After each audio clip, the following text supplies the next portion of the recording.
Am I wrong for not telling my wife I had a vasectomy? Me and my wife have been discussing for years that we wanted a large family. After we had our first child, a boy, we decided to wait 2 years to have another. It's now been a little over 6 years, and it has been a roller coaster. We have completely different parenting philosophies, as she does not believe in spankings or discipline at all for that matter. She thinks our 7-year-old, for whatever reason, is able to rationalize between right and wrong. Our biggest argument occurred last summer when our son threw a rock at a woman while we were hiking. We were above them on the trail and it hit her right on the head to where she was bleeding so heavily EMS had to be called.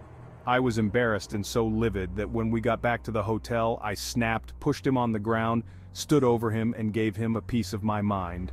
My wife was not happy and in turn took our son, got a different hotel, and told my mother-in-law that she was contemplating on leaving me because she fears for the safety of our son.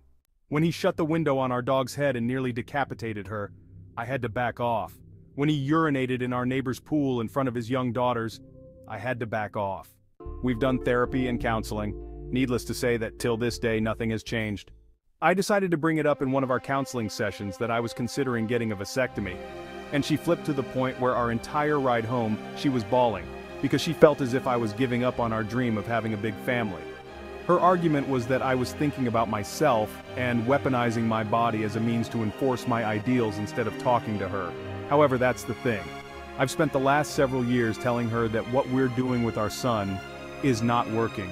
The gentle parenting, therapy, medication is not working, so the best thing I can do for myself at this point is not have any more children with the person who will not let me have any input when it comes to disciplining our child.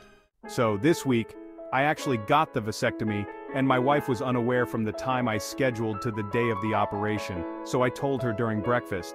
She has threatened to divorce me because she does not want to spend the rest of her life with someone who will go to such lengths to get their way. Every time we've discussed me getting a vasectomy, she said, I'm blowing things out of proportion, and that having children were part of our future. At this point, I don't even care anymore. Am I wrong for taking such drastic measures?